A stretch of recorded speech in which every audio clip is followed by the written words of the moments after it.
good evening, and welcome back to ABN's Jihad Watch program. I'm Robert Spencer, and tonight, I am not the host. The host is none other than the formidable and notorious Dr. Andrew Bostom, author of Sharia versus Freedom, The Legacy of Islamic Anti-Semitism, and The Legacy of Jihad. And we are discussing interfaith dialogue, particularly in the context of my new book, Not Peace But a Sword. Get yours now at any self-respecting bookstore. Not Peace But a Sword, the great chasm between Christianity and Islam. You can see we are both holding it up. And in any case, it is available now from Catholic Answers Publishing. And get yours, get the whole set. There are now 12 Robert Spencer books. If you only own 9 or 10, then get the rest. In any case, Andy, fire away. Well, I wanted to pick up. I think it's so crucial to the whole dialogue industry canard, which I hate to put it that way, but that's really what it's devolved into. Because it's really more. I'll like to get into this little question later, but Habib Malik once used the term bavardage, which is, I guess, a term from Sartre, meaning meaningless sort of discussions, because the core issues are never openly debated, disputed in a cordial way, and you do conclude the chapter, The Same Jesus, with a discussion of the traditions, particularly getting towards the end of times, and how Islam views Isa, and you also contrast the apologetic, deceitful, etc. Essay that Hooper wrote with a very frank discussion by a Saudi cleric, Abd al-Muhsin al-Qadi. And I just thought you could give us some quick comments on those two aspects of the chapter. Well, Abd al-Muhsin al-Qadi was a bit more honest than Ibrahim Hooper. And he, of course, is a man who believes exactly the same things as Ibrahim Hooper. He's a Muslim, and so is Hooper.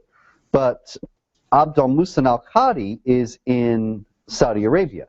Ibrahim Hooper is in the United States. And so while Ibrahim Hooper, as we discussed before the break, spoke about the wonderful correspondences between Islam and Christianity, Abd al-Muhsin al-Qadi makes a tremendous broadside attack against Christianity, in which he says, today we will talk about one of the distorted religions, about a faith that deviates from the path of righteousness, about Christianity, this false faith, as about the people whom Allah described in His book as deviating from the path of righteousness.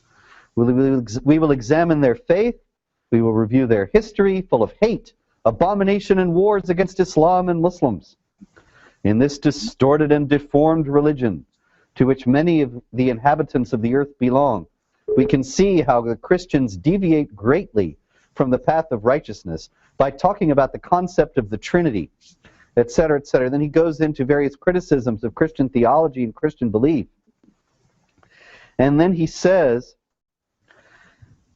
regardless of all these deviations from the path of righteousness, it is possible to see many Muslims who know about Christianity only what the Christians claim about love, tolerance, devoting life to serving the needy, and other distorted slogans. And I thought, you know, that kind of tickled me, because, of course, the central message of Christianity is love, which doesn't mean that every Christian has been loving fully or consistently or even ever. I mean, some Christians obviously are. I mean, that some Christians have never been. And in any case, the idea that love, the idea that tolerance is a distorted slogan, these things fly in the face of the mask that somebody like Ibrahim Hooper wears in the West. But of course, Sheikh Qadi, if he were confronted with the statements of Ibrahim Hooper, would no doubt understand that Hooper in America has to play the role of the Muslims in Mecca in the early part of Muhammad's career, when they were weak and they were surrounded by a much larger and more powerful foe, or someone they perceived as a foe, and so they had to make nice and preach about peace, tolerance, and love. When they became stronger and moved to Medina, then the mask was off, the love was gone, the tolerance was gone, and jihad was on full throttle. Same thing for the sheikh in Saudi Arabia. He can speak honestly about Islamic belief, about Christianity and about Jesus, whereas Hooper must dissemble because the sheikh is in a place where the Muslims are not weak, and so they do not need to speak about peace and tolerance and so on. So all of this, Hooper's behavior and the sheikh's behavior, all follows established Islamic patterns that go back to the earliest traditions about Muhammad. What is unfortunate about this is how so many Western non-Muslim analysts do not realize this and fall hook, line, and sinker for the kind of nonsense that Hooper pushes. And just very briefly, it was once explained to me by our mutual colleague and friend Mark Dury that, gee, the quote job description for Isa would be kind of offensive, certainly in the end for Christians, because his job description includes the destruction of Christianity. Yes, that's right. At the end of the days, Jesus, Isa, in the Muslim scheme of things, will return to the earth, just as is the understanding in Christianity, and will break all the crosses, kill the pigs, and abolish the jizya being the tax that is levied upon the people of the book, primarily Jews and Christians, in the Islamic State. And so, in other words, what he will do, he will break the cross, he will destroy the distinctive symbol of Christianity, which of course is considered to be, as the Saudi sheikh said, a false faith, a deformed religion, and he will kill the pigs, the symbol of the Christians not obeying the food laws, and he will abolish the jizya. That is, even the Christians who have submitted will no longer have that option and will convert to Islam or be killed. Okay, there are a number of important remaining chapters, and each of them is introduced or is headed by a question, and I'll do them in order, but maybe you could sort of put them together here for the sake of time. You have a chapter 6 called A Common Desire for Justice, and then right after that, A Shared Sexual Ethic. And I think it would be interesting to put together some of your arguments in those two chapters, and the common misunderstandings that those chapters and their headings even represent. Well, Andy, we go back years, and you recall that in 2007 at the Conservative Political Action Conference, I debated the famous conservative writer Dinesh D'Souza, and our debate topic was about whether Muslims and Muslims and non-Muslims should work together.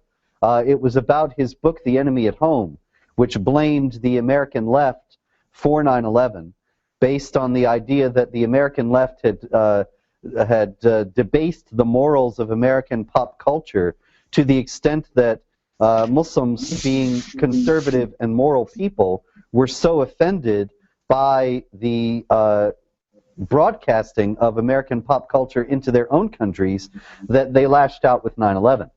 Now, this is a howlingly absurd thesis that I still can't believe that any major publisher published, or that a writer of the stature of Dinesh D'Souza actually got behind, but nonetheless, he did. And the reality is that the jihad against the West and against non-Muslims in general has been raging for 1,400 years. It didn't start with Britney Spears. And to pretend that it did is either incredibly dishonest or incredibly ignorant. The jihad against the non-Muslims is based in the Quran on the fact that they're non-Muslims. It is not based on the fact that they're immoral non-Muslims. But in any case, what D'Souza was arguing was that conservative Americans of all creeds should ally with conservative Muslims and work together to fight for conservative values against these leftist immoral types who had caused 9/11. Now, I asked him at CPAC and at several other radio debates that we did, who were these conservative Muslims that he had in mind? And he persisted in never giving me an answer. Finally, after having been repeatedly pressed, he gave me the name of the Mufti of Egypt, Ali Goma, who is somebody who has affirmed the death penalty for apostates from Islam, has affirmed that that representational art is sinful and that representational art should be destroyed. He's hardly a conservative in the Rush Limbaugh mode. And the idea that we should make common cause with somebody like that, who clearly thinks upon both of us as filthy kuffar, is ridiculous. And I believe he's also sanctioned wife beating, hasn't he? Yes, that's correct. Yes, yeah. Absolutely. In accord with the Quran, chapter 4, verse 34. So it is, however, unfortunately, a still common idea, not just among people like Dinesh D'Souza, but particularly among Christian conservatives in the U.S., Catholic and evangelical, that we can make common cause with Muslims because we're all theists and we're all moral, and the secular left is immoral and atheistic. And so we ought to be able to work together with Muslims for common moral causes. Now, the problem is that this is based on entirely false assumptions, some of which I've already sketched out in regard to D'Souza. But in the first place, it completely ignores the fact that Islam allows for killing, it allows for lying, it allows for stealing. Not among Muslims, but under certain circumstances by Muslims against non-Muslims. Muslims can wage jihad against infidels and kill them, and then plunder their goods and take their goods. The whole chapter of the Quran, chapter 8, Al-Anfal, right, that the title Al-Anfal means booty or the spoils of war, what you steal from the non-Muslims after you have killed their warriors. And you can, war is deceit, Muhammad said. So in the course of this jihad warfare, you can, with it's perfectly permissible and even meritorious to lie to the non-Muslims, to deceive them, in order to make them think that that they are friends and they have nothing to fear from you, and then, of course, they're complacent and you can kill them more easily. These are just 3 examples among very many, actually, in which it's clear that there's really no common moral ground. And when it comes to Catholic conservatives who are very concerned about abortion, contraception, right, and other life issues, they think they can make common cause with Islam, but actually Islam allows for abortion and contraception and does not have any problem with those things. And so these assumptions that we can make moral common cause against the immoral secularists are based on a series of false assumptions, many of which arise, of course, from Islamic disinformation and propaganda campaigns in the West that are based exactly on what I was referring to before, the will to render Americans complacent by making them ignorant about the true nature of Islamic doctrine and the true intentions of Islamic supremacists in the U.S. Well, and I think so. It's sort of this horrible harmonic convergence between deception and self-deception, yes, which characterizes the whole dialogue industry. And again, I feel almost guilty to have to couch it in those terms, but it has become not even dialogue in an honest sense, but more more and more it's just pure dawah. It's a pure platform for Muslims to proselytize. But there was something I wanted to share with you. Actually, it was one of those rare moments of clarity. There were 2.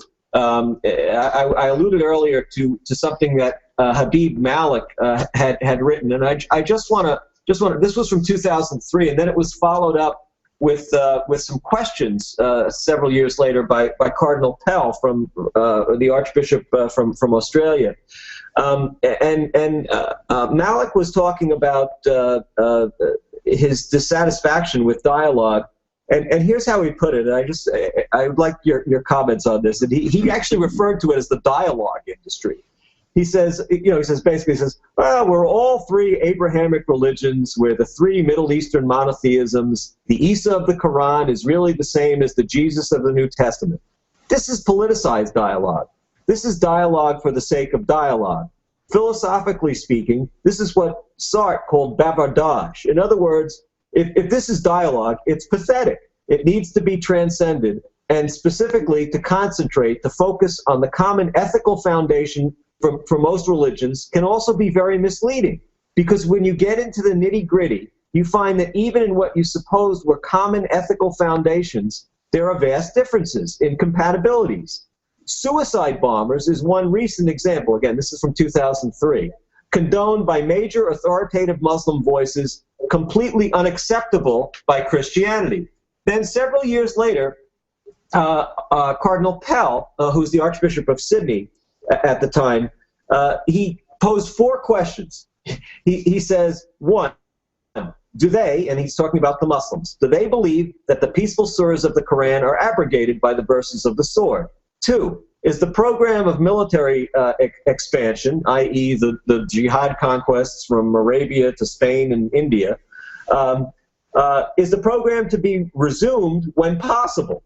Do they believe that democratic majorities of Muslims in Europe would impose Sharia Islamic law?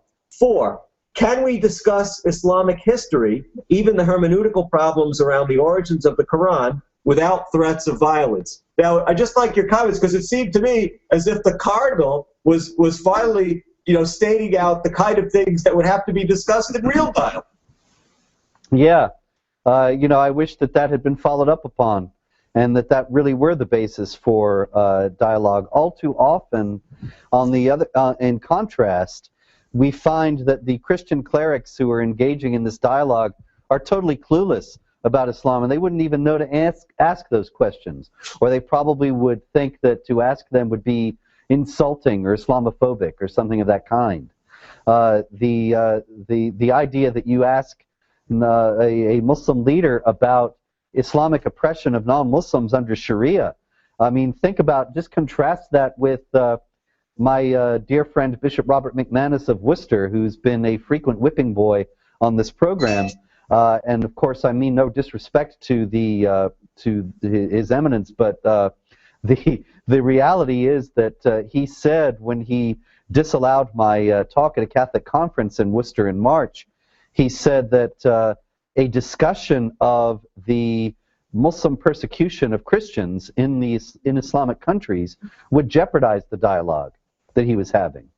And I thought, now that's extraordinary. How is it that a realistic discussion of Muslim persecution of Christians should harm a discussion between Muslims and Christians? That's what they ought to be talking about. What else should they be talking about? If they're not talking about that, then what exactly is the purpose of their dialogue? I thought they were trying to iron out differences. Well, that's a difference. If they're not working to try to prevent Muslims from persecuting Christians, then what are they doing, and what's the value of it, if any? And it's exactly the same pattern, Robert, in Muslim Jewish dialogue, in Muslim Hindu dialogue, et cetera, et cetera. It seems as if the non-Muslim interlocutors are always willing to sacrifice any effort that would get at a mea culpa-based acknowledgement and then potentially reform on the Islamic side. It's absolutely incredible. This goes on all the time. Well, I did want to get to first of all what you wanted to summarize as your conclusions from the book, and also. To me, perhaps one of the most fascinating aspects of the book was this debate that you had with Peter Kreeft, and I thought it was interesting. I'll just sort of allude to it, let you finish up by discussing. where again in this debate there were a couple of interesting moments where at one point Kreeft is talking about, and I'll let you frame the whole debate, but he's talking about I was surprised to see his rather gloomy forecast about moderation. He says, "I don't personally hold much hope for a moderate and liberal Islam suddenly arising in our lifetime, but it's not intrinsically impossible. So I think we should encourage any movement in that direction." And then his final statement appears to be a complete concession to the principle to the discussion point around which the debate hinged. He says, "Well, most Muslims in the West do not believe or practice that," and I'll let you describe what he's talking about. "And I suppose Bob must be right in saying that if everything in the Quran must be accepted literally in practice, then these are bad Muslims." So in that sense, I agree with him that the best Muslim is a bad Muslim. And I just thought that this discussion that you had with him really elucidated some of the fecklessness of dialogue as it's currently constructed. Well, you know, feckless is right. In the first place, I love Dr. Kreeft. He was my professor many, many years ago, and I was honored to have a chance to debate him, and it was nice to have a civil discussion with somebody with whom one disagrees, which is so rare in this context when Muslim spokesmen are to a man and unanimously arrogant, contemptuous, full of hatred and insults instead of being willing to have an honest discussion. But when he says when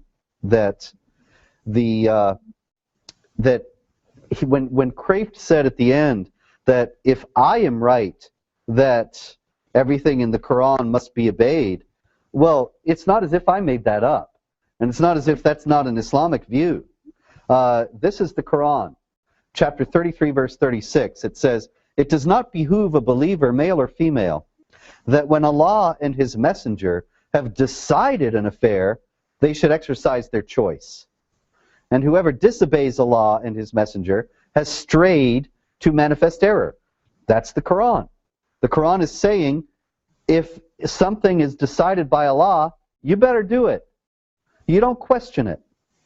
And so this has made for the fact that literalism has indeed been, throughout Islamic history, and is to this day, the dominant way to understand the Quran among Muslims. And so I was sort of surprised that he made that qualifier, because it showed that it demonstrated that he wasn't aware of that he didn't know. You know, he may have figured that there were some large Muslim group that was rather like Episcopalians or Reformed Jews or something of that kind, who generally prescind from literalism in interpreting their holy texts. But there isn't. And in any case, the debate in itself was quite interesting. I think one really noteworthy incident was when he said that he had a Muslim student at Boston College who objected to Boston College, or objected to another Catholic colleges, or maybe it was Boston College, I don't know. But anyway, they took the crucifixes off the walls. And he said, you should affirm who you are and keep them up, which is certainly true. But in any case, he said that if he believed that that were a picture of the divine being, then that would be something that he would want to have everywhere as well. And so, and he would treat it with the utmost respect. He wouldn't take it down. And so I pointed out that, well, you know, actually Muslims have, in the Balkans, recently been captured on video, going into churches and desecrating the icons, kicking them down, breaking them, and so on, and treating them with the utmost disrespect. And he said, yes, Kreeft said, he didn't say that he would treat images of Christian saints and holy people with respect. He was saying that if he thought that they were divine, if he thought that they were holy himself, then he would treat them with respect. So in other words, he had to postulate this entire imaginary situation in order to get to a place where Muslims would respect Christianity and Christian symbols.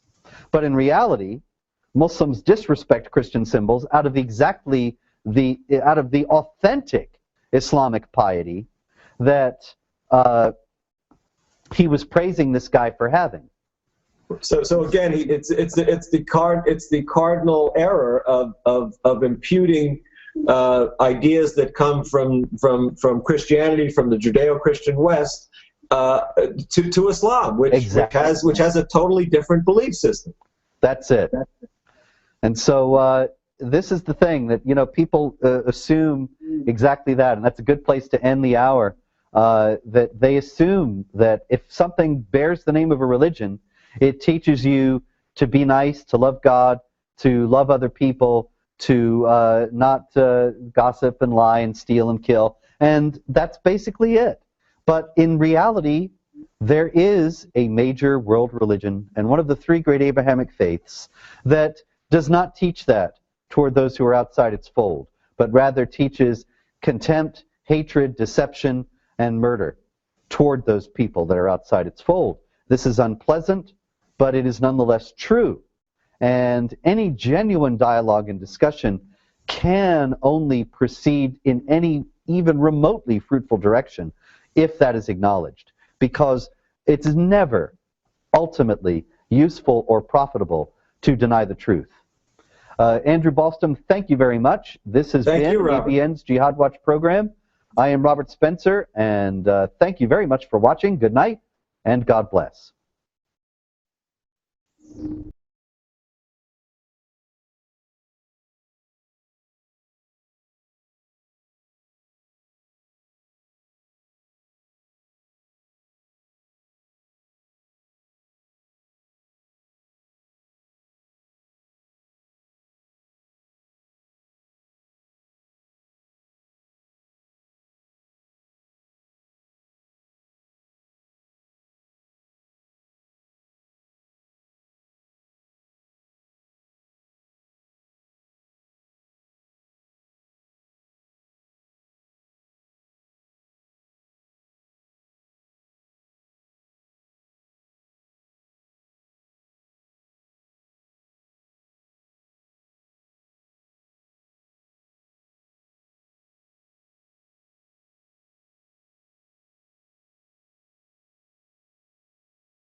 Would you like to watch our English webcast live on abnsat.com? You can now easily view our English webcast channel live on abnsat.com. Simply go to www.abnsat.com and choose the icon Television Channels from the homepage menu. Then click ABN English Channel, or you can go to www.trinitychannel.com. We're always finding ways to make it easier for you to watch us on the web. Go to trinitychannel.com for more information.